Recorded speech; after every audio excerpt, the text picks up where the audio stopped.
Hey, guys, welcome back to Out of Left Field. Graham McGowan here along with Chris Furry. Chris back stateside for the weekend, sitting up in Washington, D.C. Battle, how you doing up there, man? I had a speech to give today on Capitol Hill. I hope it's not as hot as it was here in Florida. Definitely not as hot as it was in Florida. It was only probably about late 70s, early 80s today. So it was pretty nice. We didn't quite get the turnout we were looking for, but there were still some people there.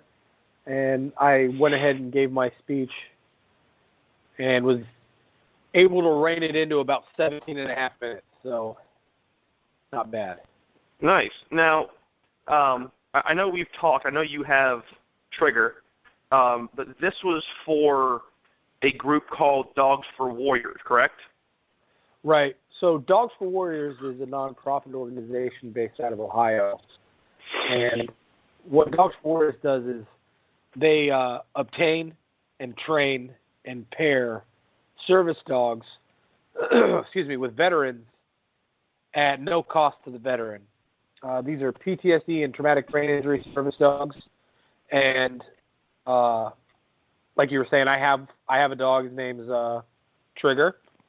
And I was there. I'm a member of their board of directors, and I was there in that capacity, giving a speech not only about the organization and what we do, but also about the epidemic of veteran suicide in the United States. Is it 22 a day? Is that what I believe? I know you have your nonprofit in Arizona that is geared specifically towards that.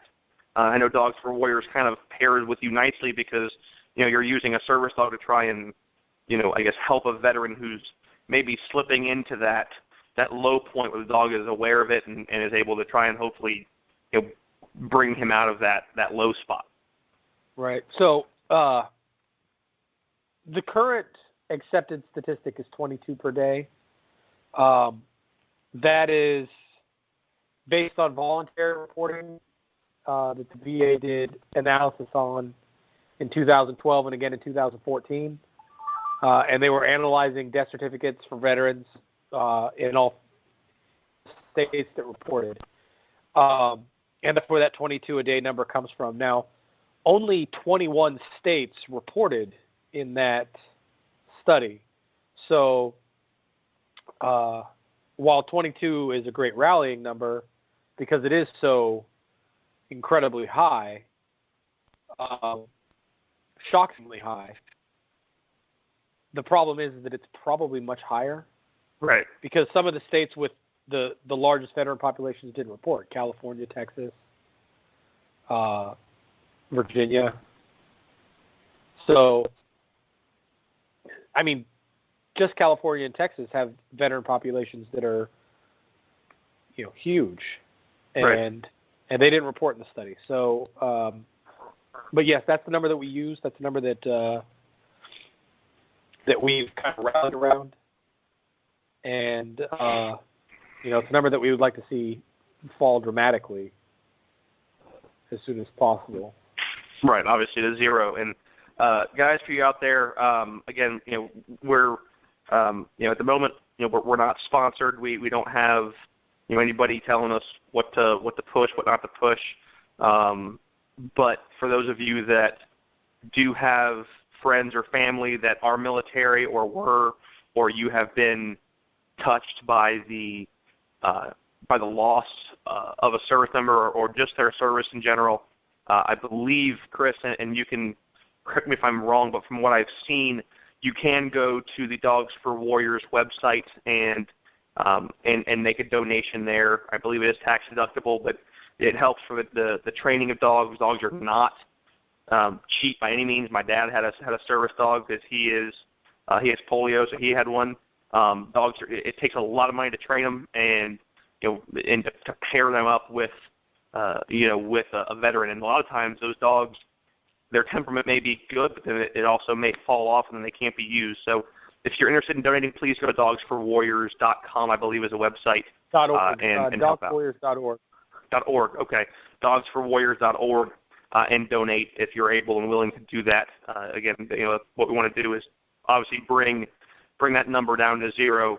And all those that go to serve our country elsewhere, that they come home and have something to come home to. That's not always how they left it, and those dogs there to help them kind of cope and find their way back into the everyday world that we ourselves here see, and the everyday world of sports even. So as smooth of a transition as we can make from talking about something that important over there up in the nation's capital, we slide over into baseball. Guys, the Major League Baseball All-Star Game is coming up in a couple of weeks. That's usually seen as what is the halfway point of the season. And we're going to talk about the American League today. And I think a lot of right now what the season tells us, and we've talked about it a lot, is that this is not the same game that we've been watching the last 3 or 4 years. We've seen a lot of no-hitters, perfect games, big bats the last few years, and this year really has been a year of really run-of-the-mill, kind of middle-of-the-road play. We've seen teams that are really taking big runs and are making moves, moving up the standings, and then some that make a move and then drop down, like the White Sox, who we talked about a few weeks ago. But the All-Star Game is kind of looked at as the middle of the baseball season. And I know, Chris, you've taken a look, and we've looked at some of the guys that are sitting in the standings right now. I was a little surprised by some of the players who are sitting in the standings over others, and some of the votes. I mean, some of the vote differentials are absolutely astronomical. Yeah, it's getting a little crazy, actually. There are guys that are just destroying all competition. There are guys that are 2 and 2.5 million votes ahead of the next player. And I know we were talking about the race for designated hitter in the American League side is just ridiculous right now. Yeah, it's not really a race. Big Papi's almost 2 million votes ahead of, I believe it was Kendrys Morales is who I saw ahead of him. And oddly enough, and this is kind of what I would have expected, I'm not sure how they're going to use the DH, but there actually is no race for DH in the National League. And that may sound kind of ignorant on my part, but if they're planning on using a DH throughout the entire game, it's almost one of those. You take somebody with a hot bat and just stick them in that spot, because you don't have that DH role specifically marked in the AL, I guess. But yeah, he's I think Morales is at 800,000 votes. It's something new. It was nothing. It was a large number, 861,030 as of Thursday. And Papi's sitting at 2.6 million. So a slight disparity there between those two. Yeah, just a little bit. One of the things that I think is interesting that's going on in the American League right now is there are actually several races. There's that third outfield spot.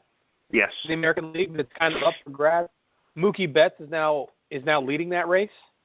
You got guys really working or playing well, and therefore moving into the lead. And then you got guys like Manny Machado who are just kind of running away with the leads. And in my opinion, and I know we've talked about Manny Machado before, and I told you how I feel about the guy, and I don't want to get into that too much, but to me, being an all-star means being the best player on the field, but also being the best player off the field. And I don't think Manny Machado meets that requirement. But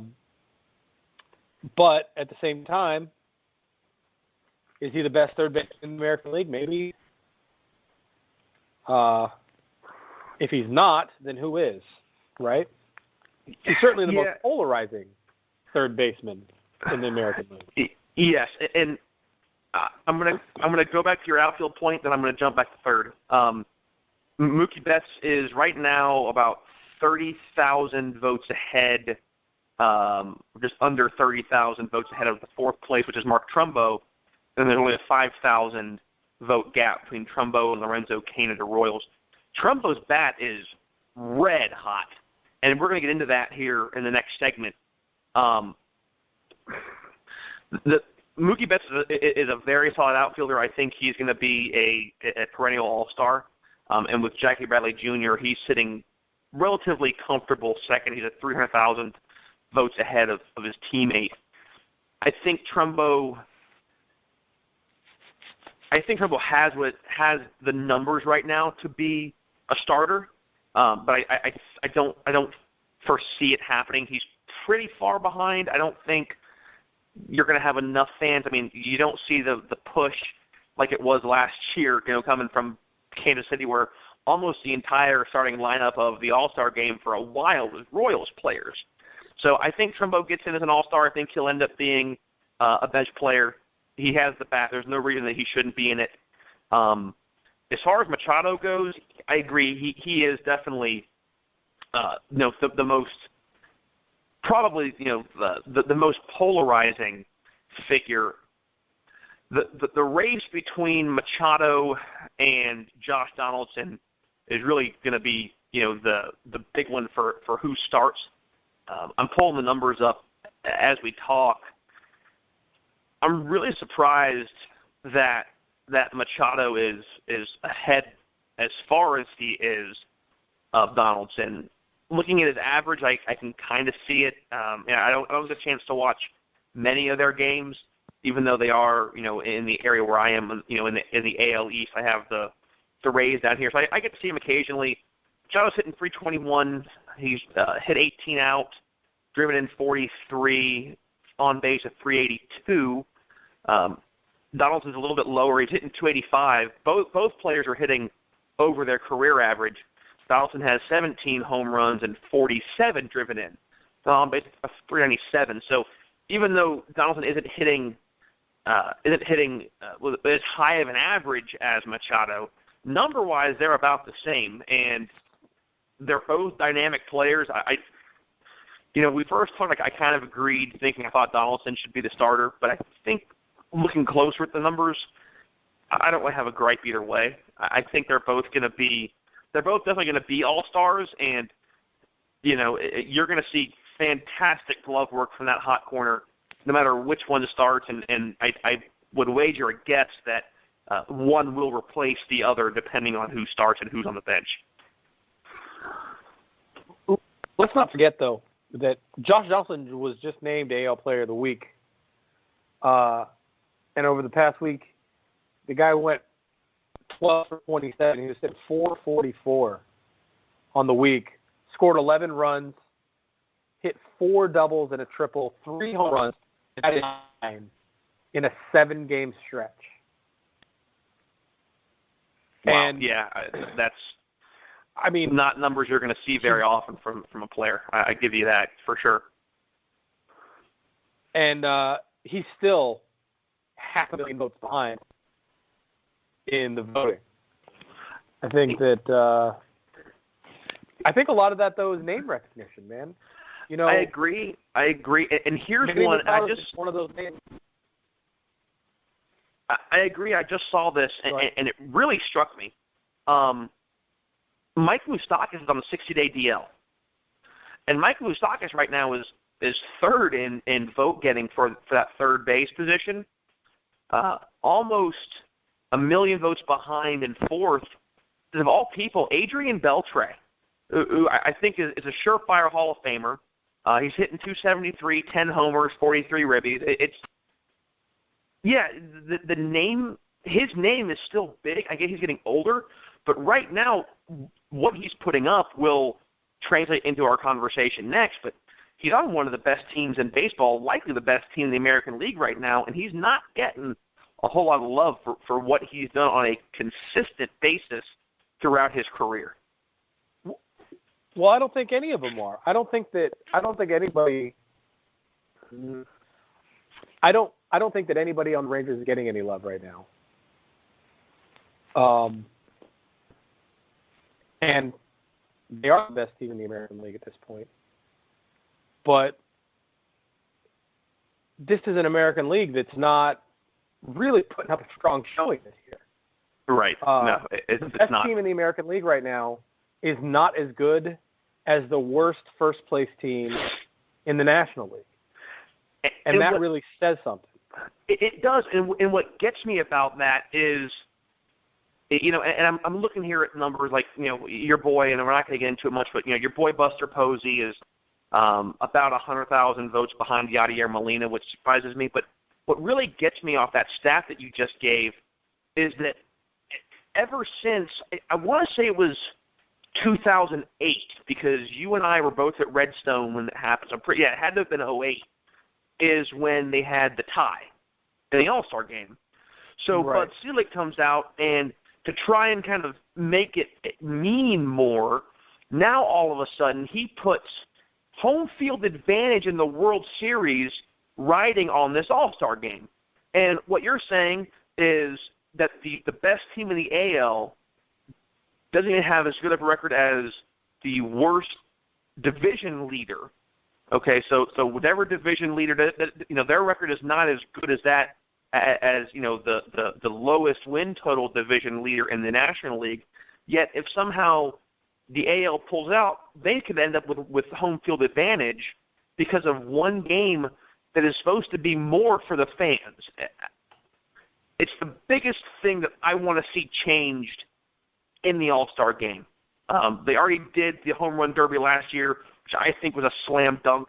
Pardon the NBA, you know, the basketball reference, but I think it was huge. They've got to get rid of making this game matter so far into the season with a bunch of players playing who, yes, by all accounts are often the best players, but it's also fan voted in the beginning. How are you going to have the majority of guys who aren't going to see postseason play? Because every team has to have at least one all-star representative. How are you going to make that game count for home field advantage in the World Championship? So I do want to clarify a little bit. The Rangers have gone on a little bit of a run recently. People may have noticed that they're on a pretty hot little streak right now. They're 8-2 in their last 10. So they've made up a little bit of ground as far as competing with the National League goes.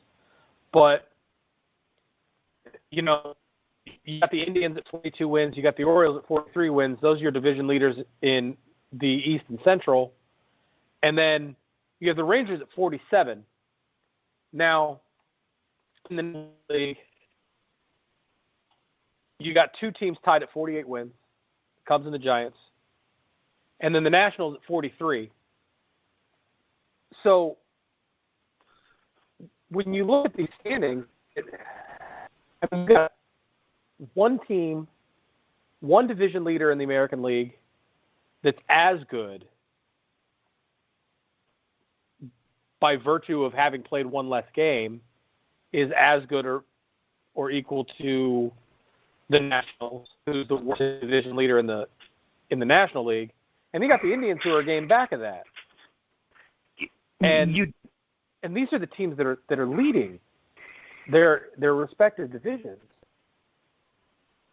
You know, I'm looking at this, and the odd thing is that the NL East, in some respects, is actually relatively comparable, and maybe even a little bit lighter than the AL East, which I hadn't even really given that much thought, which is my own fault. Right now, the NL East, the Nationals are 3 games up. They're 43-31, a .581 winning percentage. Okay, but they're on a 3-7 slide in their last 10. Actually, oddly enough, the hottest team the last 10 days has been the Braves. The Braves are 7-3.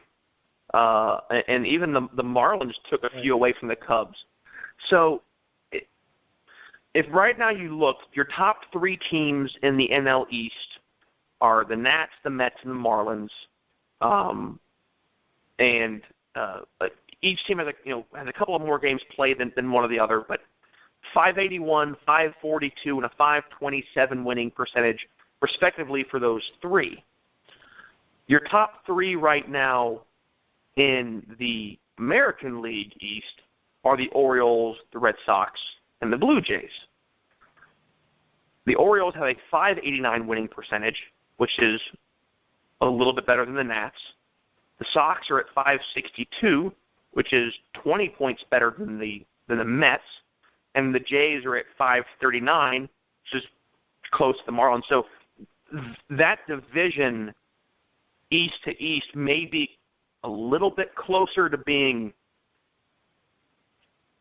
I don't say competitive, but more even to each other than we thought. I think the big thing is there are so many big names and big arms and big storylines in the National League, it's overshadowed the American League.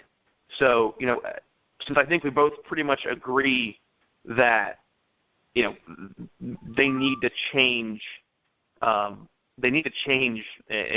All-Star game back to where it was. And I think it's something that we'll get into a little bit more so as the All-Star game gets closer, because the question is, and you know this is one of the biggest things they tell us in the Army is, don't be part of the problem, but be part of the solution. So now that we've told all of our listeners what we think, I would love for you guys to tweet us on Twitter at OOLeftField. Email us, ooleftfield@gmail.com. Tell us what your ideas are for how to improve the All-Star game. Okay?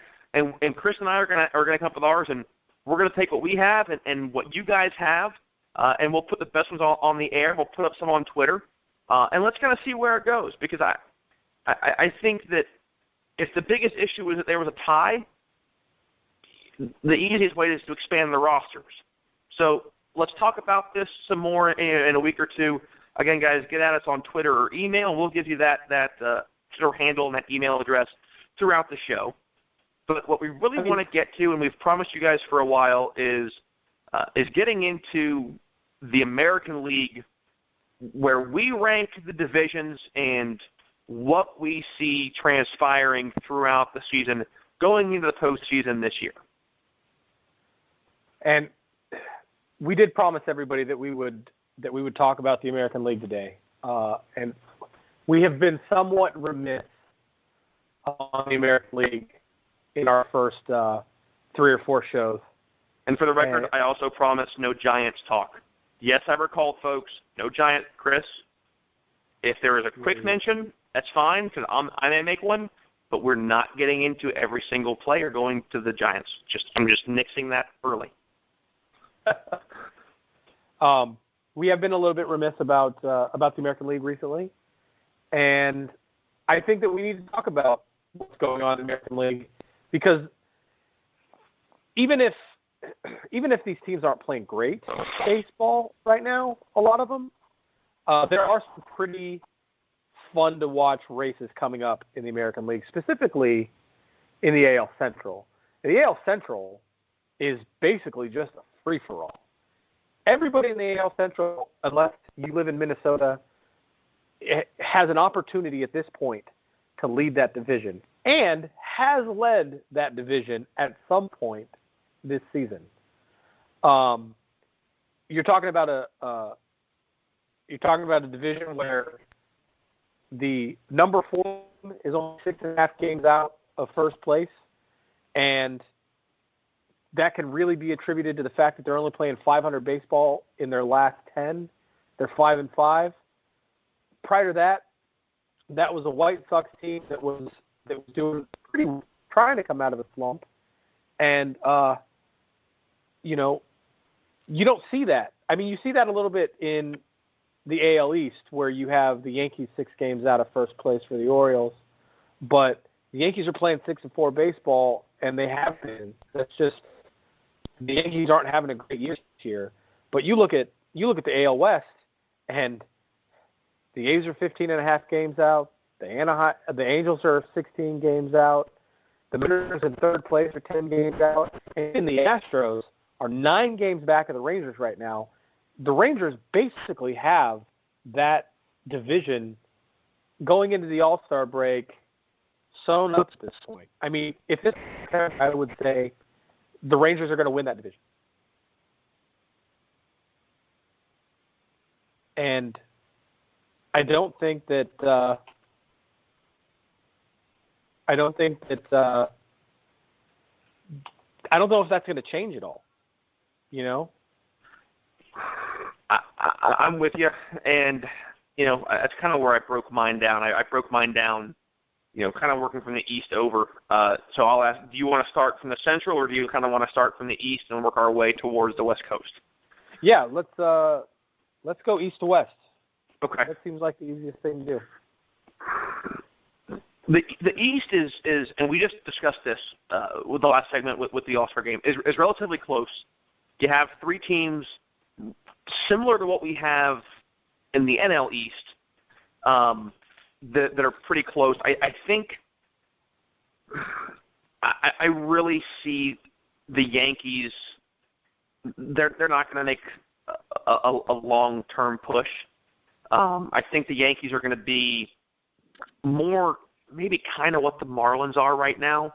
I just don't know if the Marlins have enough pieces to make a long-term push for the season. We know we get D. Gordon back in I think in a month or so. Problem is, even if they make the playoffs, D. Gordon can't play in the postseason this year because of the steroid suspension. Jose Fernandez is pitching well, but I see it similar to kind of what the Yankees have. That the Yankees pitching is really struggling. They really are. So they're down in 4th. The Rays are going to stay bottom, unfortunately. The Rays pitching can't even. Chris Archer can't find his stuff. He's horrible in the first inning. He gets hit hard. He runs across, and then it's hard for him to come back. The Yankees, they don't have enough hitters. Starting pitching is really sketchy. Teixeira has been on the DL. He's just coming back off. They're a much older lineup. The Blue Jays are up and down, and we talked about Jose Bautista. He's hitting .230. He is not worth, and I realized this after our first show, or our second show. He wants a 4-year, $20 to $25 million per year contract. I made it sound at first like he wanted $25 or $30 million for those 4 years. No, he wants 25 or 30 per year. Yeah, exactly. I see your face. I don't know why he thinks as a .230 hitter at 37, 38 years old, he would even garner a contract like that. Donaldson is playing like the all-star that we've seen. Russell Martin, who has been a solid presence behind that plate for a relatively their pitching staff has a little bit of age. Burley, R.A. Dickey's really struggling. He is not the same since his Cy Young year, but Martin's hitting 40 points below his career average. He's like a .210 hitter, really struggling. As we've said, they need to add some arms to that bullpen. If they can get a bat in that lineup, an extra bat, and maybe get an arm or two, I think they can contend. I've got 2 more teams, but let me throw it to you. I kind of want to hear where you're feeling, 4th and 3rd place, and we'll kind of round out with 2 and 1 and move on to the Central. Well, I think the Yankees are probably going to make a run late. If they can get some help in the box, man. I mean, they need to hit, and they need to get on base, and they need to score runs. And I know that sounds like an obvious statement. They need to score runs in ball games, but in the Yankees' case, it's a big deal, and they're just not doing it. And then to add to that, they're allowing too many runs to cross the plate. Their pitchers are getting beat up. They are an older team.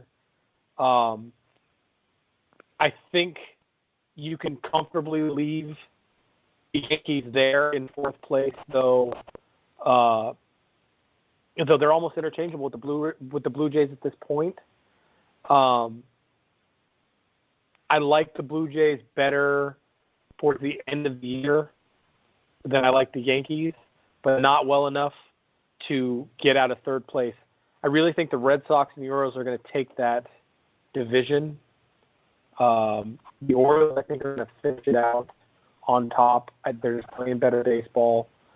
They've been playing better baseball.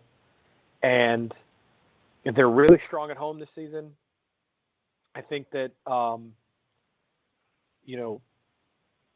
as much as I don't like who the guy is, Manny Machado is the bat that they need, and they have the arm, they have the bats. I think they're going to take that division. But watch for the Red Sox to make an appearance in the postseason as a wild card, I think. I could definitely see that. I'm looking through some of the numbers here of the Yankees starting staff, and unfortunately, my dad may not listen to the show this week because he is a diehard Yankee hater. So I've tried to learn to be a little bit more understanding of all sides now that we're doing the show. But Sabathia is his ERA is low at 2.71, but his innings pitched is just under 70 in 12 starts. So he's getting a lot older. He's not going as deep. Tanaka has not been at all the same since he came back from Tommy John. Michael Pineda. This is really why I said I don't see it. Sabathia and Tanaka are the only starting pitchers that the Yankees have thrown with an ERA below 5. Every other starting pitcher has an ERA of 5 or above. So I was really bothered and surprised when Brian McCann left the Braves, and right now it doesn't look horrible because McCann has really not been the same that he was. I just don't think it translated as well for him up there. I'm with you. The Red Sox, and we keep saying this, guys, and we're not trying to beat a dead horse. Red Sox pitching is really, really rough. David Price, his ERA is 1.5 runs higher than his average. He's at a 4.68 ERA currently. And he's considered the ace of that team. He has not been the same guy that we've seen in Tampa, and really the same guy that we saw that the Jays brought in from Detroit last year to try and anchor that staff, to a late push, which he did. Joe Kelly hasn't thrown in 3 weeks with a groin injury. He has an almost 8.5 ERA. Buchholz is still Buchholz. I don't see him getting back in the starting rotation. They put him back in the rotation, and it's hurting him. He is a complete liability. I would look at. Honestly, at this point, I think you look at trading him and trying to get something. I just don't see him coming back. Stephen Wright is the key to this rotation. He's a knuckleballer, hitting spots, getting outs. There was talk about maybe him even being the starter this year in the All-Star game. He has been coming on just absolutely lights out. Really seeing a lot of good stuff from him. I still think Corey Kluber will probably end up getting the start, which I'll bring him up in just a few minutes. Bullpen is really killing Boston. Koji Uehara has gone from being really, I don't want to say the save king, but he was that lights out go-to guy in the 9th inning. You bring in Craig Kimbrell, and Kimbrell is still probably one of the best closers in the game. I think his confidence got shaken a little bit when he went to San Diego because they struggled a lot. He didn't see a lot of time, but he was seeing a lot less time in Atlanta too in his last few years there because they were throwing so much. Uehara has saved 2 games. He's also blown 2 saves this year. I think Koji's really having a hard time adjusting to the role of being, a late reliever instead of being a closer. The thing we see from Kimbrell is that if they bring him in with no save opportunity on the line, he really struggles. Hanley Ramirez, Jeffrey Bradley have had a cold spell, 16 and 15 hits this month respectively, and we're almost through the end of June. They really are not swinging the bats well right now, and I think that'll pick up. Yeah, I think that's probably very safe that I did want to mention one thing about Uehara. Uehara has, as you pointed out, has really been struggling this season. But these are problems that go really back to the end of last season. He was starting to struggle a little bit in September, and I don't know what it was. I don't know if it was some small injury that he had or what was going on with him, but he really started to struggle late last year, and I just don't think he ever really recovered from that. And I really don't think that his confidence has come back. And one of the problems with a guy like Uehara, who can go out and save a game, can go out and, blow 3 batters up and walk off, is that when you take his confidence away, you get yourself into a position that if he's shaken, he's going to stay shaken, because there's nothing to bring that confidence back for him, because now he's not in a position where they're letting him go out and get those saves. So you have those blown saves haunting him.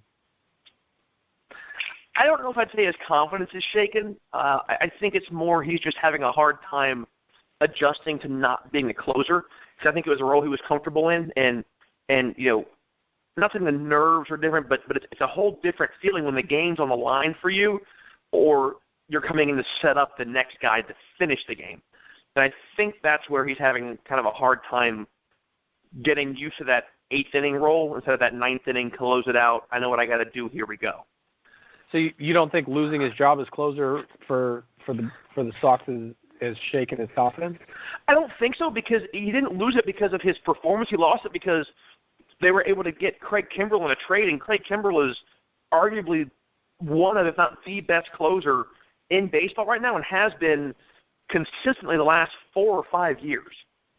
I think it's one of those that I don't think the Sox went out and got Kimbrell because they had less confidence in Koji. I think they saw a chance to get one of the best players in his position, bring him in, take someone who has still been consistently strong for them, and try and start doing what we've seen the Yankees do and the Royals do, and have that back end 7, 8, 9 inning bullpen where if your starter can go 6, and a quality starter is considered 7 and above, if your starter can just get through 6, you can turn it to your bullpen 7, 8, 9 innings with a lead and should be able to win a good majority of those games. That's what I think. Right. With the East, Baltimore is a team everyone needs to be scared of, in my opinion. They're hitting lights out. Trumbo is absolutely tearing the cover off that baseball. He was tied for the MLB lead in home runs this week. This is what I told you about when I talked about the Giants. Buck Showalter can manipulate a bullpen almost as good, if not just as good, as Bruce Bochy. Buck he's intense. He's a player's manager. Guys love to play for him. He has an intensity for the game, but I think he also has, over such a long career, an understanding of how to manage players based on what their personalities are and their skill sets are, and where he can use guys in a bullpen. He's not a huge analytics guy, which I think is refreshing, but he also understands that there is, a benefit behind analytics, and he'll use it. But they've got to get help in the rotation. Ubaldo Jimenez is not what he was at all in Colorado. He had a hard time in Cleveland. He's had a rough time there. Chris Tillman right now is their top starter. They need someone to really anchor that rotation. Tillman's good, but I don't know if he's really ready to be that long-term anchor yet. I could see it happening. I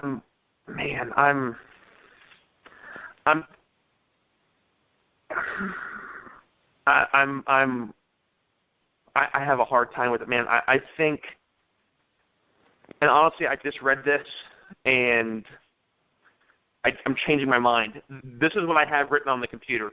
Quote, I think the Red Sox win the division. They're used to the pressure. Bats will not stay cold forever, and they'll be active in free agency. David Price has to find his stuff again, and Buchholz can't stay a starter. I am changing this right now on the show. I think the Orioles win that division. I think they have the bats to do it. I know it's ebb and flow.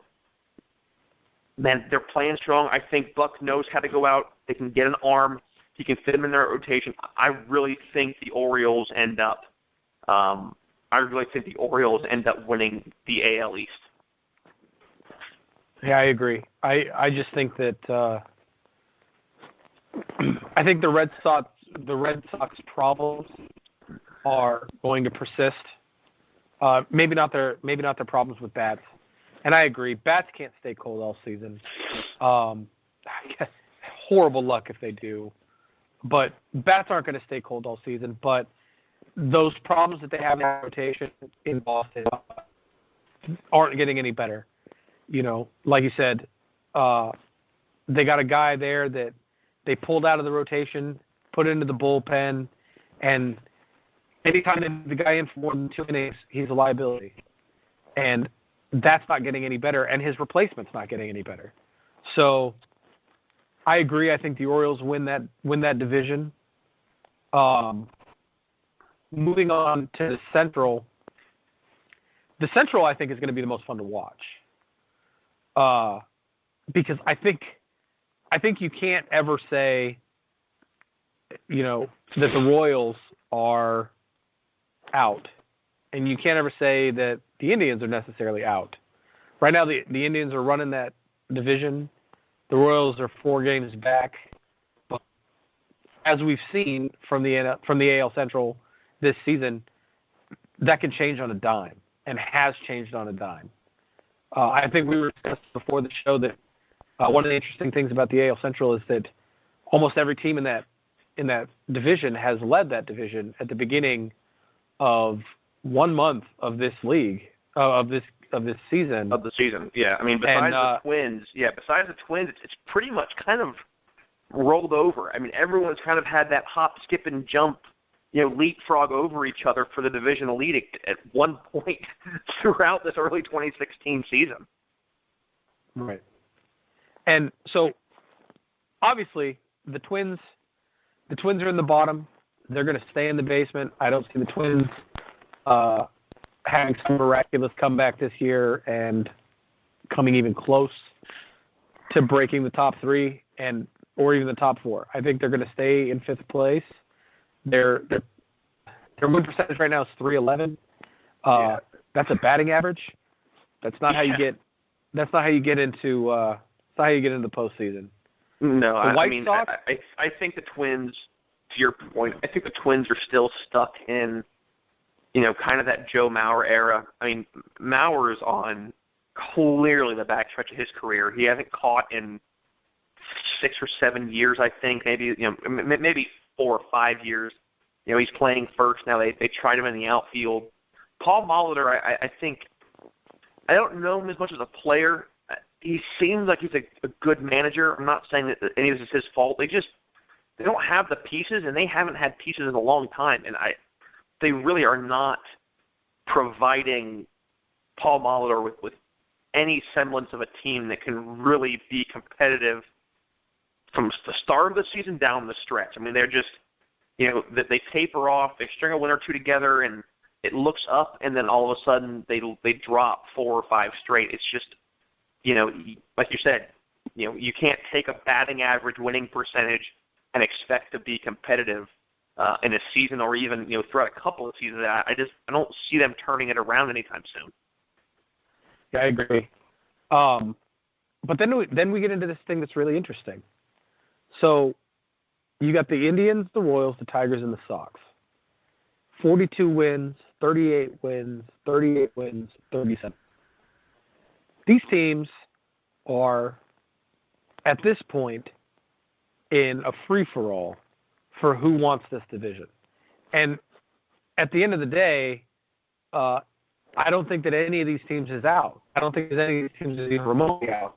Now, you got the White Sox in 4th place. They're playing 500 ball right now.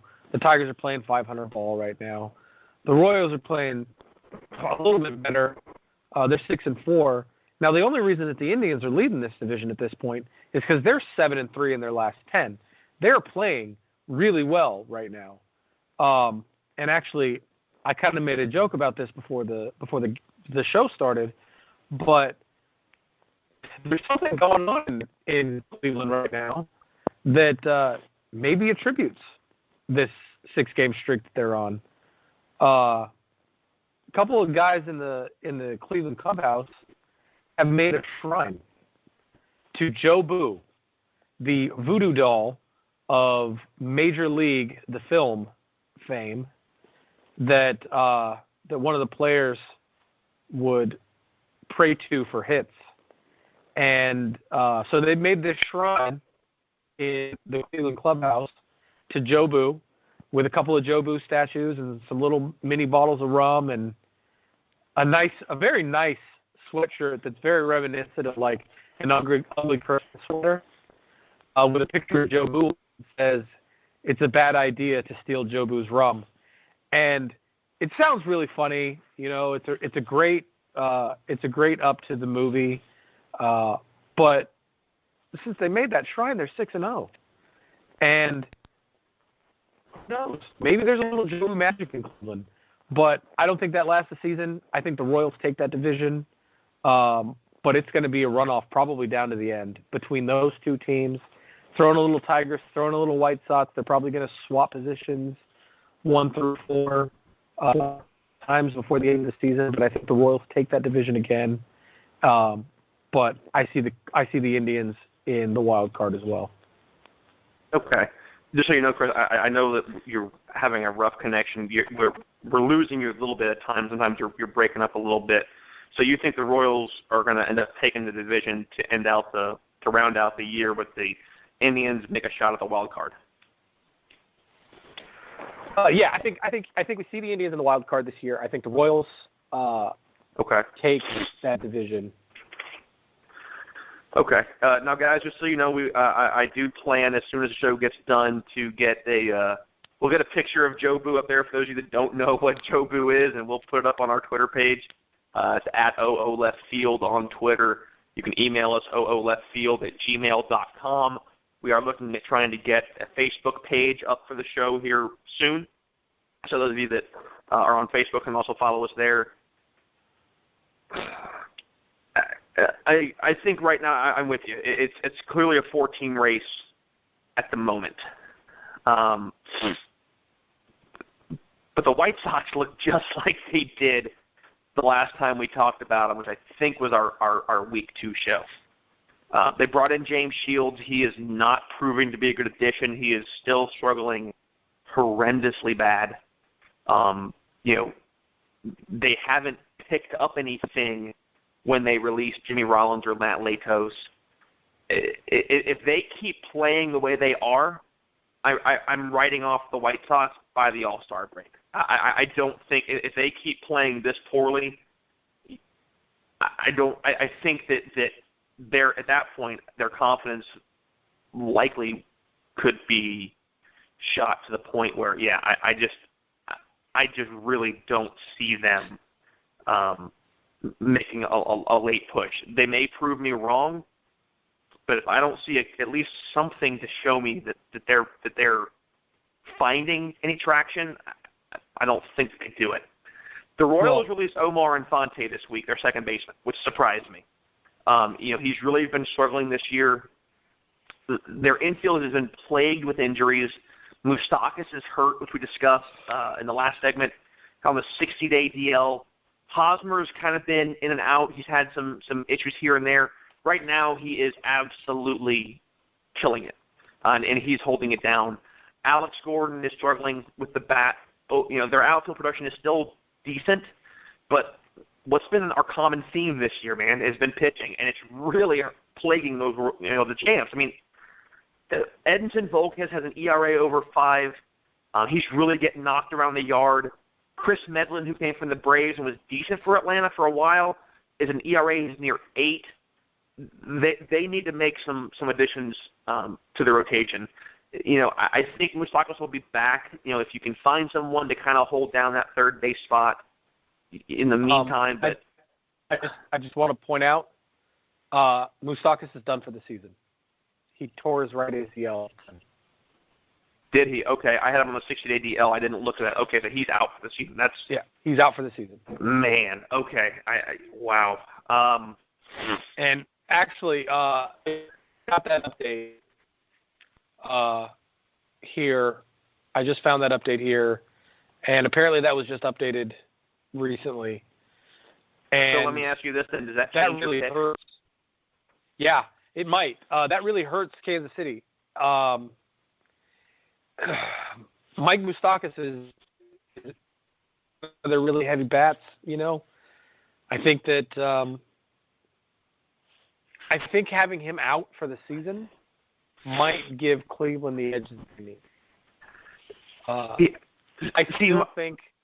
still think we see the Royals in the postseason, but I think I might go ahead and switch. Put the Indians in the divisional league, put the Royals in the wild card.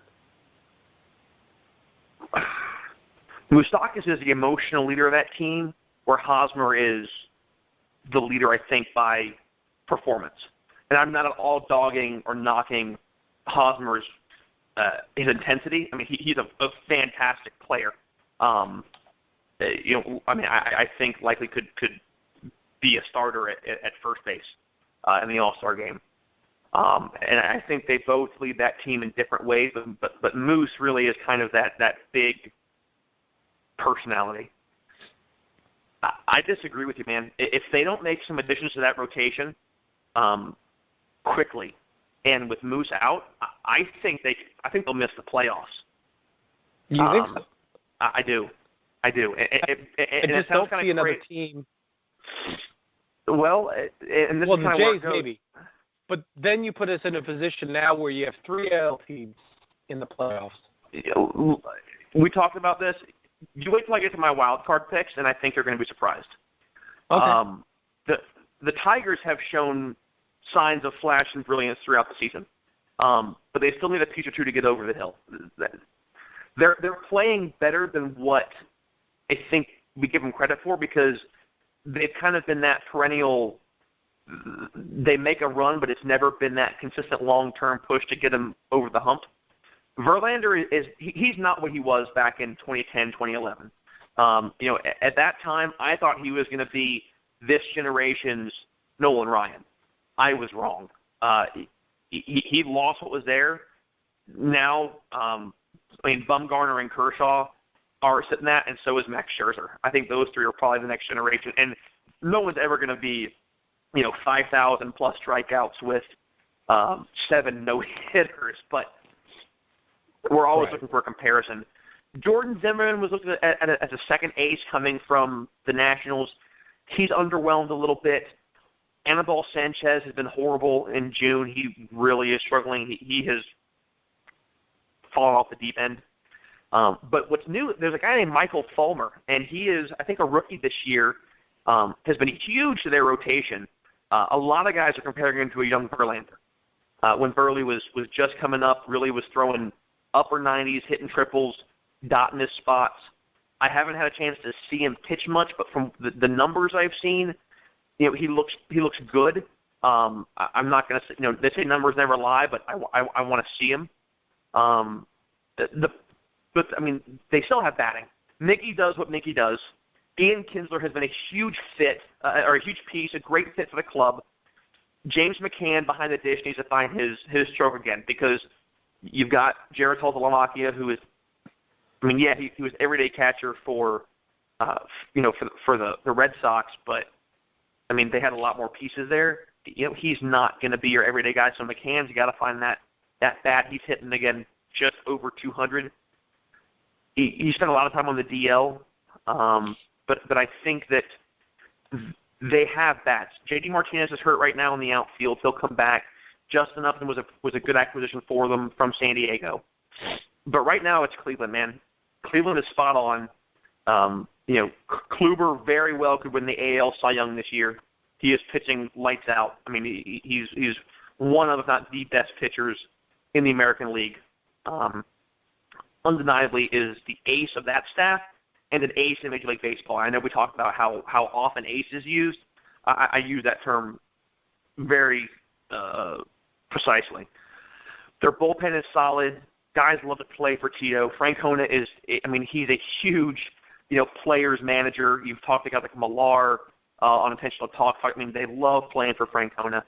Around the horn, Kipnis is a Gold Glover at second. He's the leader of that team. They need to get younger on the corners, though. Napoli and Juan Uribe are their first and third baseman, respectively.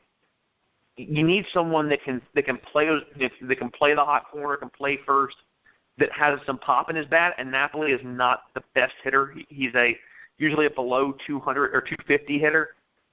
I really would like to see them make a move for a bat there. They always say don't count the champs out, and I'm not saying that the Royals are incapable of making a run, but I don't see them taking the division. Cleveland stays strong. Like I said, if they can make the few tweaks they need out of bat, I think Cleveland wins the division. I think Francona has had them in good position the last several seasons to make that push, and he finally has enough momentum behind him. I think that they make it and they take the AL Central. And like we talked about going into the West, the Rangers are going to win it. They're 9 games up, and that's without Yu Darvish. I mean, Darvish still is on the DL from his Tommy John surgery. He's supposed to be, I think, start to throw bullpens and hopefully start making his return in the next couple of weeks. So, I mean, you have a guy who has been kind of the rock of that staff who isn't there. Now, what may hurt them is Derek Holland is on the DL, but so many teams have, they took such a run while the Astros were struggling. They have such a wide margin of a cushion now that if you can allow Holland to get back, I don't recall what his injury is, and Darvish comes up, I mean, dude, you already have Cole Hamels holding it down. Then you get Darvish, Holland, and Hamels. You got a big three in the American League. I think that the road to the World Series for the Rangers is really right for the take. I think it's the easiest road. Yeah, I agree. I don't think that the Rangers are going to give up the ghost in that division at all. I think Yu Darvish comes back and he comes back and he's Yu Darvish. I mean, what else can you really say? He's a dominant pitcher. I think he's going to come back and be a dominant pitcher. But even if he doesn't, even if he comes back and he's mediocre, which is not something that we expect out of a Yu Darvish, but even if he does, it doesn't matter. They're 9 games up. They've won 8 out of their last 10. They're rolling. They're rocking right now. And I see that going into the break. I see it coming out of the break. And beyond the fact that the Rangers are rocking and rolling, let's be honest, the Angels aren't playing baseball. The A's aren't playing baseball.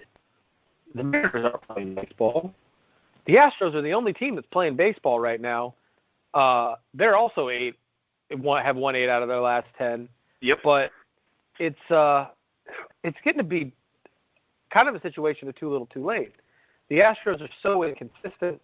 They won 8 out of the last 10 in this 10 game series, but they were 5-5 in the last, or I think maybe even worse than that. They're just too inconsistent for me. The Astros have too many problems. Not as bad as they have in the last decades, but that was an Astros team now in recent years that has really made a push for first place and just haven't been able to get there. And I see too many inconsistencies on that team. The Mariners, listen. The Mariners are consistently underperforming for the amount of money that they spent and the names on that roster. The Mariners remind me of the Tigers a couple of years ago, where you had Prince Fielder and Nicky and Verlander and Scherzer, guys that are great names, and Scherzer that's where he made his rise, and it never really happened for them. And they're playing sub 500 ball. I mean, they're at 500 overall, but they're playing sub 500 ball right now. They're 3 for their last 10. They have a losing win percentage at home. They're 16-18 at home, which is It's painful. But the odd thing is, they're a plus 47 run differential. Right. How does that work? Exactly. It doesn't make. I mean, the only team better than them in that category in the wild card standings is the Red Sox, and they're a plus 79. Right. They're a plus 79, and they're losing. And here's the problem. This is the problem that I have with the Red Sox stats in general, is that you win a game 12-1. Now you're plus 11, right? You do that a couple of times, that's great.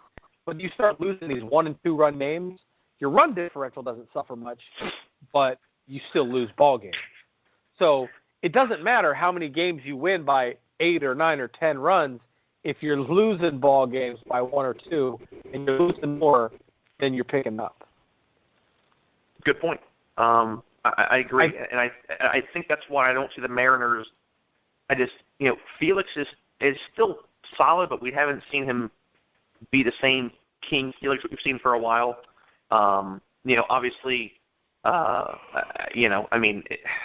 don't know, man. I expected a lot more from them when Robbie Cano went out there, Nelson Cruz went out there. I thought that they'd find it, and they just haven't. So, all right. So the Orioles, Indians, and Rangers. I think we both agree that's where we see the divisions going. But the wild card is wide open. I want to give the Red Sox. You got about 7 teams that are in that race right now. Yeah, I really want to believe that the Red Sox can contend. I mean, like I said, you have 6 teams within 3.5 games of the number 2 wild card spot, and the Red Sox are a game and a half up on the Blue Jays for that number 1 spot. If they don't fix that pitching situation, the Red Sox will not contend for the World Series. If they don't fix it, they will get bounced in the wild card game. I still think that the Red Sox take the top wild card spot. The AL is just so inconsistent up and down. The Red Sox are at least consistent with the bats for the most part. Obviously, we said the game is ebb and flow. All right. But being in the AL East, they play the Blue Jays enough that every time they play, it's a game gained on either side. I think the Red Sox will end up having enough to keep the Blue Jays down. The number 2 is the hardest one because you mentioned this, that you pretty much would see the Red Sox and the Blue Jays as being your wild card, which is kind of weird because then we have 3 AL East teams making a push for the playoffs. Right. So I disagree with you on the number 2 wild card. You do? I think the Astros take the 2nd spot. What? Yes. They're finally finding it. You're going to get Correa back. You have solid bats in the outfield. They could still get a little bit younger. Carlos Gomez is not hitting, the way he was when he came from Milwaukee. He has a big attitude. Fister has held it together. Keuchel is getting back to his Cy Young form. Yes, his ERA is over 5. We say numbers don't lie. He's dropped his ERA by almost 3 runs since we started looking at him when the show began. Last year they made a push early and got a huge run and then tapered off at the last half. I may be really wrong on this. I think that they continue going with this. We just talked about how poor the AL West is. So if they stay hot like this, and they're playing the A's and the Mariners and the Angels, and unfortunately, I hate to say, I think Mike Scioscia loses his job this year. As poor as they've been, they have Mike Trout. They signed Trout for a huge contract. I don't think you'll see him traded, but it could happen. I mean, Bud Selig had this whole idea that he wanted to have the Red Sox and the Yankees play each other so many stinking times that instead of having a more balanced schedule, you play your division some exorbitant number of times. I really think the Astros take the second wild card spot, and if Keuchel is pitching that wild card game, and he's on point to where he started, he could beat the Red Sox, and they could go and they could end up, playing in the divisional series. And I don't think they get past the divisional series. Okay, so the Astros in the second wild card spot. I don't see it. I mean, the Astros did have a big win yesterday over Kansas City. Not a win. I'm sorry. The Astros trounced Kansas City yesterday. They absolutely destroyed them 13-4. But they're a game back of Kansas City in the wild card standings. Kansas City is going to have some problems, especially if Moustakas is going to be out for the season. That's going to hurt them. That's probably, I guess I would probably agree with you at this point. That is probably going to put them outside of the playoffs. Yep. But that being said, Houston's not playing better baseball than Toronto. They just aren't. I don't foresee them playing better baseball than Toronto going down the stretch. Yes, in the last 10 games, they've played better baseball. But that doesn't play out over the season, and I don't think it plays out in the long run. I think that we have the somewhat unusual situation of the Orioles, the Sox, and the Jays all making the playoffs this year. And I think we see Boston and Toronto play in that single-game playoff. And to be honest with you, I don't know that Boston wins that game. They're both sitting at 41 wins. Boston's played 3 less games than them. I don't know that Boston beats Toronto in a single-game playoff. I think Toronto can pull that game out. Now, I stopped just short of saying, yes, Toronto is going to be in the divisional series. Because when you have Toronto, if in my estimation of the circumstances, you do have Boston and Toronto playing that game, that's anybody's ball game. Right. But I definitely think that my brackets, if I had to set brackets right now to run through the end of the season in the American League, it would be Baltimore in the East, Cleveland in the Central, Texas in the West, Boston and Toronto in the wild card. I'm probably going to say Boston wins that game. They go on to play Texas. They lose. I think Cleveland beats Baltimore. And I think we see Texas and Cleveland in LCS. And I think Texas is going to the World Series this year. I agree. I agree with you. I think that the only bummer about the Jays, if they don't make it, which I don't have them making it, is we won't get that Jays Rangers rematch that we had to hope for from the from when the show began. Man,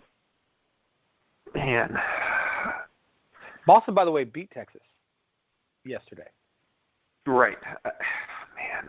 It is. It's hard, and I think we like I said, we discussed this last time. We can come back, and I'm okay with revising our picks after the trade deadline, because the trade deadline really is going to kind of be when everything gets decided, because all these are we're making all these picks based off of what we think will happen if they can make the moves that they need to make.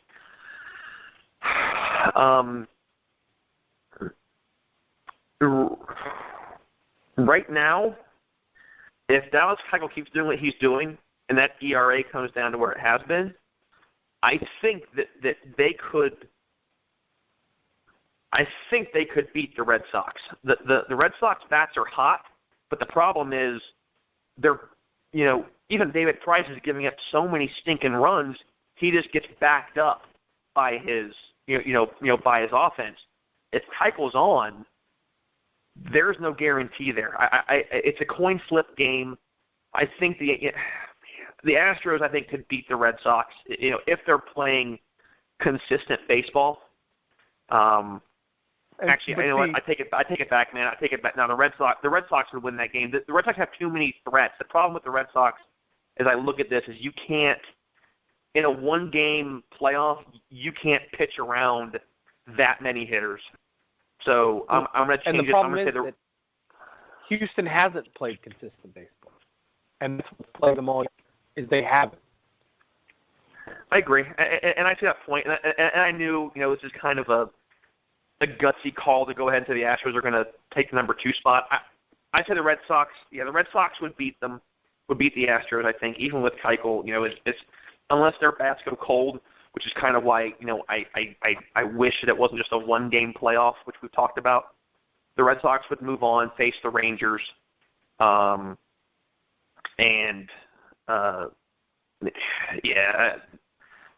don't see any way that the Rangers. I don't see any way that the Rangers would lose that series. Especially if they add a batter to themselves, they'll be fine. You're going to get your starting pitchers back. I agree that Cleveland beats Baltimore. I don't see the Orioles making enough moves when it comes to their rotation that they can solidify themselves for a 5-game series.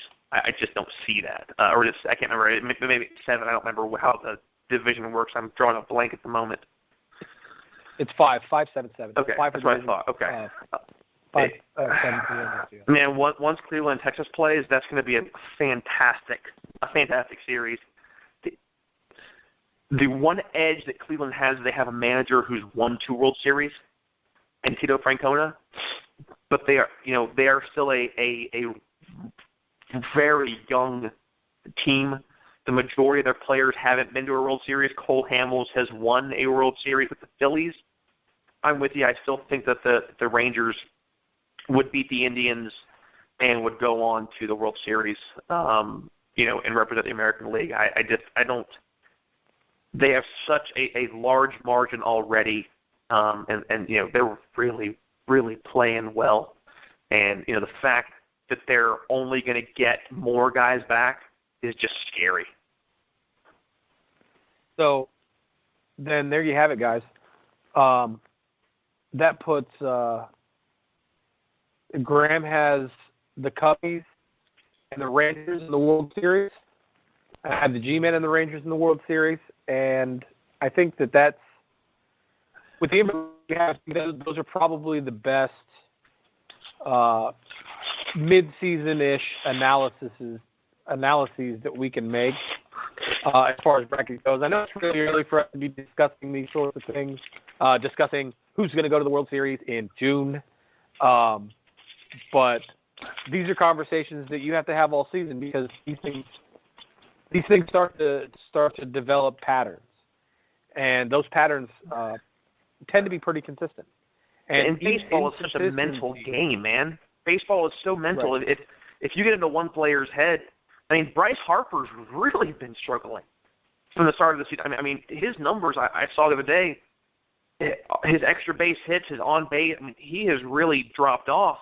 And I think a lot of that is that mental frustration that, he's realizing that he's being pitched around. He's not getting, a ton of great pitches to hit. And right now, the ones that he's getting, he's missing. And I think that he's that young kid who's very temperamental. We know he plays with a very big intensity. The problem with that intensity is it can backfire on you.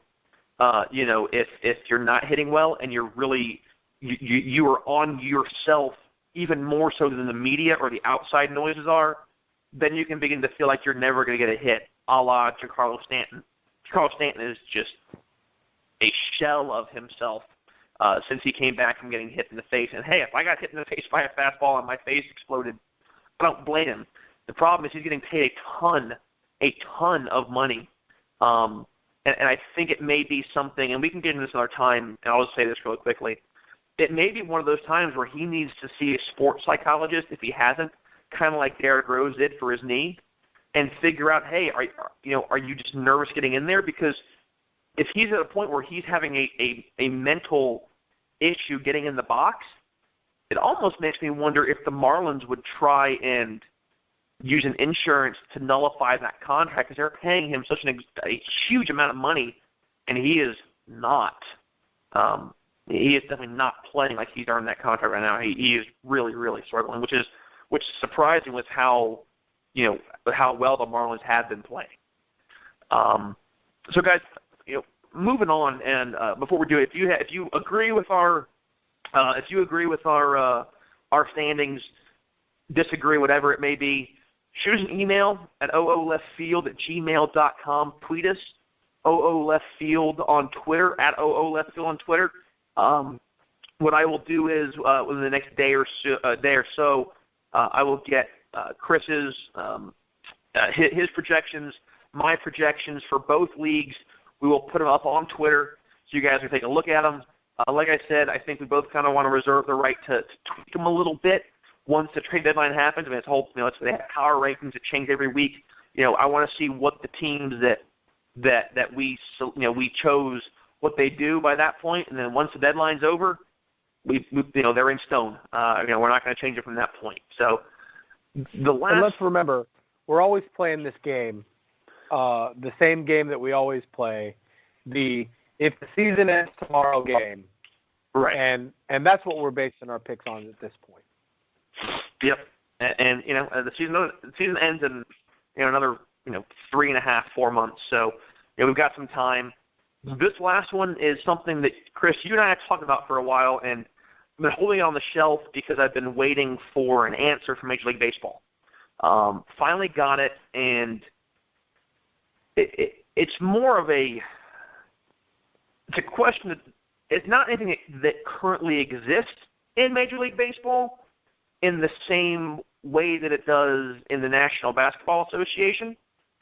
But the NBA has instituted a system of post-game reports on their officials in the last 2 minutes of each half of the game. And then they make it open for media consumption, which really, really bugs me because it destroys the credibility of your officials, especially in a game like the NBA where so many calls are both subjective and there are usually fouls on every play. Like in the NFL, there's only holding on every play. You can't call everything. Games would be 5 hours long or more if you blew a whistle on every single play. So, yes, you should have called a foul here. Should have called a foul here. So there are so many, and you hear so much back and forth in the media of you got to swallow your whistle, let them play. Well, then you should have called it here. So, it's so subjective when it comes to something like that. I really feel like it's extremely disrespectful to their officials to put out a report like that. Plus, in the finals, unlike in Major League Baseball, the officiating crews change throughout the series. It's not like the MLB where you have 7 umpires, 6 on the field, 1 in New York, and then they rotate positions, but it's the same guys. So I don't know, Chris. What would happen if the MLB instituted a policy like this? I think it'd be detrimental to the game, to be quite honest with you. Now, you and I have had conversations back and forth about this, about officiating. I can see your face right now. You're shocked that I just said that. You and I have had arguments about this, about holding umpires accountable. How do we hold umpires accountable? Should umpires be routinely held accountable for bad calls or missed calls? And I have consistently said, yes, there has to be a system in place to evaluate umpires and hold them accountable for the mistakes that they make, especially if those mistakes are blatant and they cost the game, or if there's things that the umpire's doing consistently poorly, like consistently calling strikes outside the strike zone. Now, I had a little bit of vindication, I think, from Major League Baseball, something you gave me a little crap about. Turns out the Major League Baseball does use an electronic strike zone in every single Major League park, every single game. Now, not in the capacity that some people would advocate them using it. I do not advocate them using it in an in-game capacity. Maybe I didn't make myself clear in our first show when I said that. Right. I do not advocate the use of an electronic strike zone in an in-game situation. I think that human touch is absolutely necessary.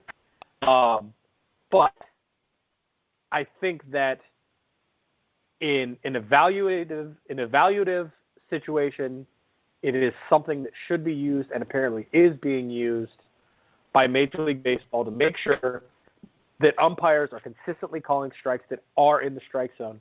And believe it or not, I know a lot of people will argue this, but believe it or not, consistently umpires are calling strikes inside the strike zone, calling balls outside the strike zone. I know we all like to scream at our TVs and say that they're not, but over 95% of the time they are. Yep. And I think that even when you add in human error, 95% is a huge number. But I think that yes, there should be an evaluation system for umpires. But I absolutely don't think that it should be publicized because, as we've seen in the NBA, you start publicizing about guys who make mistakes, and it gets out there, and people lose faith in those guys. I agree, and it's kind of neat, and I'm hoping to get at least one of these guys on in the future. But there is and you can find it. It's called MLB Umpire Camp. It's part of MLB, and it's retired umpires.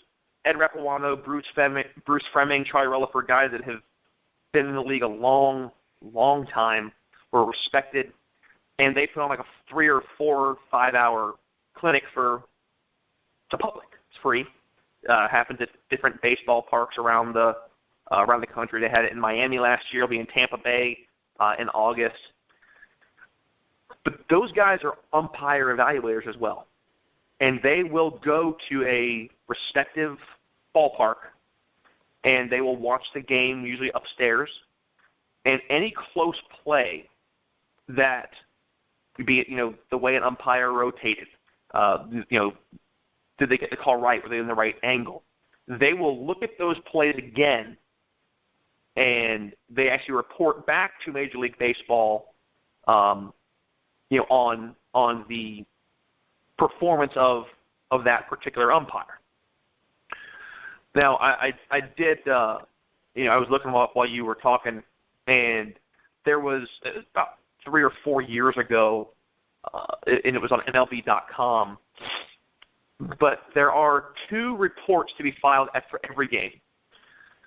One, and I'm trying to find who this quote is from. It's the one thing that I didn't see, and this was, because there's been a lot of, there's always a lot of chirping, from managers that there's no accountability held and this and that. Evan Drellich from MLB.com wrote this piece, and Randy Marsh, who is Major League Baseball's director of umpires, or at least was at this time, called 28 years in the big leagues. And I think what people don't like is that when an umpire makes an egregious mistake they should have gotten wrong, and they're not punished or they're not sent back to the minors like players are. Like, what's the difference here? Now, there are, like I said, 6 umpire supervisors. They, they go to every city, watch different games, and they record what they see. So the reports that they fill out are actually based on one of which is based on the way umpires interact with fans, or not fans, but players, coaches, based on certain things. Their interaction, how they move on the field, how they work together, how they react to plays, that kind of thing. Now, there is also, as you said, an electronic strike zone. And my understanding by what you were saying was that you wanted that to be used, actually in Major League Baseball along with the umpire to make sure the strike zone is correct. It replaced Quest Tech, which wasn't always as accurate. Cameras basically record the pitch in flight more than 20 times before it reaches the plate, is the way that they describe it. And here is what you don't see in a regular game, is that the strike zone that ESPN or Fox Sports puts up on the screen, all that is showing you is where the ball crosses in front of the plate. You're not seeing a three-dimensional strike zone. Plus, it's not used by the same company that actually evaluates Major League umpires, and they have taken shots from what the media shows and what the MLB shows, and they're vastly different. When I asked, and I was fortunate enough to get a hold of Major League Baseball's Vice President of Communications, Michael Teevan. And when I asked him about would the MLB consider doing this and what is the MLB's thoughts plus umpires' thoughts, he said that in part, and I quote, "My impression is that such a system in our game would have to be collectively bargained. We have a very thorough evaluation process in place, and we also made a point of making public statements on situations of interest," end quote. Obviously, all home plate umpires, like I said, are graded on the, I can't think of the word, I'm sorry, drawing a blank, but on the accuracy of their strike zone. Replays, we see replays. We don't always know what New York sees when we get the confirmed, stands, overturned. Replay is being used for things that it wasn't originally intended for. I know what they say, the point is to get the call right. Yes. But Major League Baseball is a game of human timing, and you said it's a game of failure. The things that you're seeing of how could he have missed that call sometimes are warranted. I've had the same issue. But when you're having to slow something down to 10, 20 frames, or a couple of seconds per frame to see what's happening here, you're asking an umpire to make a decision on something that looks like it takes forever on a replay that might be a quarter of a second. And their accuracy in doing that is astronomical. I said this, I think, on our first show, is that umpires can be right 90+% of the time, and normally are, and get absolutely blasted for missing one. But you don't sit here blast a hitter if he's hitting 300, even though he's missed getting on base 7 times. I get it's part of the game.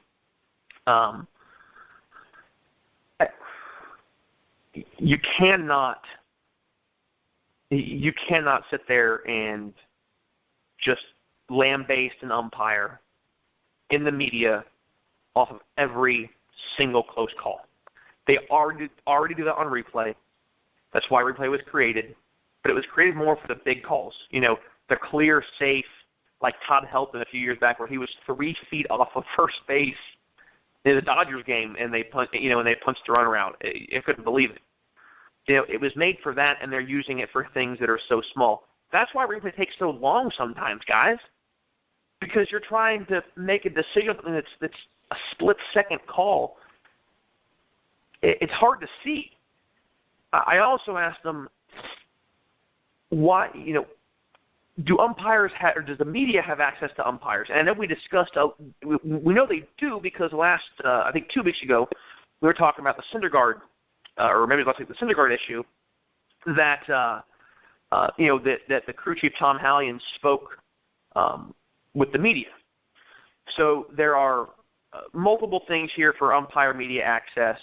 Basically, the Baseball Writers Association of America, which is also who votes for the Hall of Fame, has to inform the club's PR director that somebody in the pool wants to speak with the umpiring crew. It's only one writer gets to do it, so they don't get to have all the mics in their face. It's a one-time thing. They have to allow 15 minutes for the umpires to kind of cool off before they talk to them, which I think would be a great would be something that you should do for players as well. Because what happens when we see guys shoot their mouth off or don't want to talk to the media is because they haven't had time to really process everything.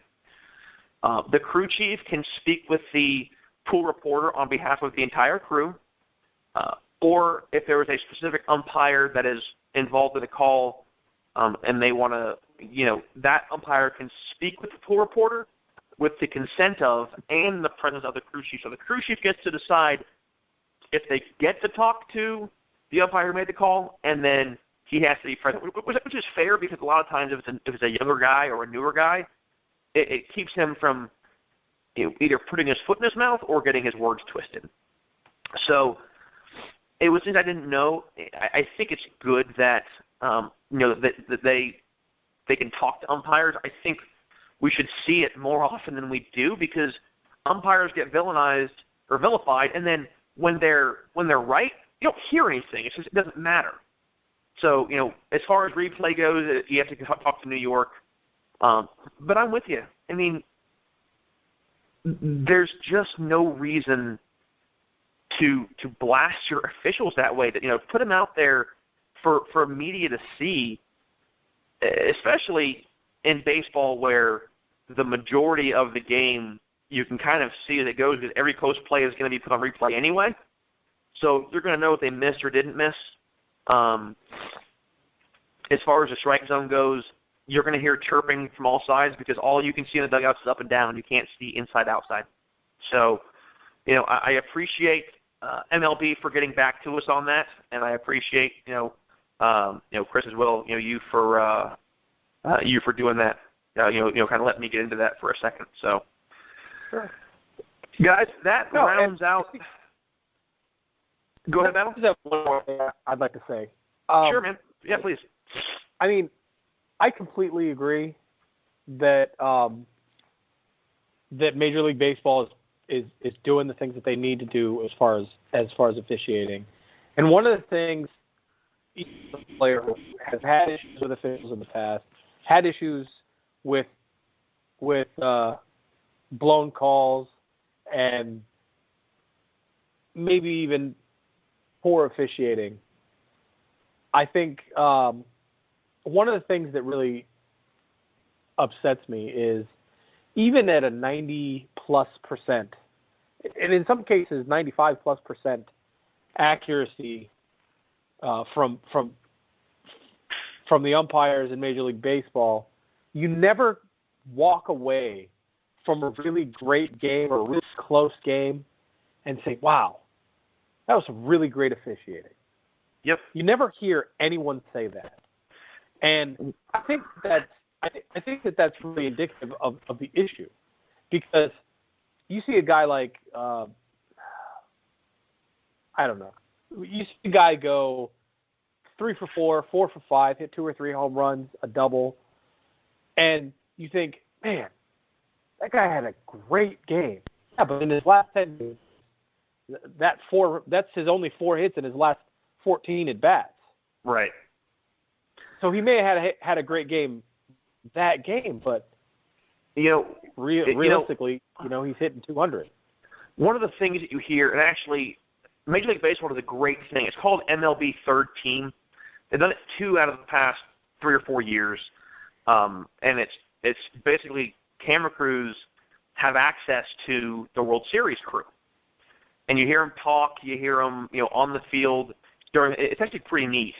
And Jeff Kellogg was the crew chief of the World Series 2 years ago when the Giants beat the Royals. And he said, what you hope for is that when the series is over, that nobody knows who the umpires were. Now, I'm that weird guy who I know the majority of the umpires, and stuff, and I kind of watch based on that. But yeah, it really is one of those things where, if you do it at the best, if you do your best job possible, no one even knows your name and knows that you were there. So, no, yeah, I agree. It is a thankless job. And like I said, I mean, it's something that I'm not saying everybody out there, all of our listeners are going to just stop hating on umpires. And there are times I look at a call and I'm like, ooh, that was rough. But how many times have we seen calls that were really egregiously missed? Let me rephrase that. There have been times when a call is egregiously missed, yet more positives come out of it than negatives. And I think more so on that of the Jim Joyce play, where immediately he knew it, and he was a crew chief, and he went and talked to the reporters, and basically just blasted himself. Said that kid pitched his butt off out there, and that last call I kicked the crap out of it, and really owned it. So in those moments, it's really how you find your good umpires and your veterans from everybody else. But those guys work their tails off, and they do a job that very few people are able to do. I am trying to get, hopefully, a couple of umpires over the course of our show to come on and kind of tell us some of, what they see, some stories, at least answer some questions for us. So, guys, this is the end of our 5th show. I want to thank you all for joining us again. We appreciate it. Hope we didn't go too long, make it too crazy for you guys. For those of you that want to get at us again on Twitter for all of our picks, everything else, please do. You can get us at OOLeftField, or on email. You can email us at ooleftfield@gmail.com. Like I said, over the next couple of days, I will have both of our picks all the way to the World Series up on Twitter. Take a look at those and get back to us. Battle, I know you are probably suffering from some of the worst jet lag anybody can experience right now, because you're going back and forth. So I know you're heading out in about 12 hours back across the pond. So, man, get some rest if you can. Be safe out there. We will. I know we'll talk throughout the week, and we will see you guys back here next week with just a couple of more crazy things that come straight out of left field.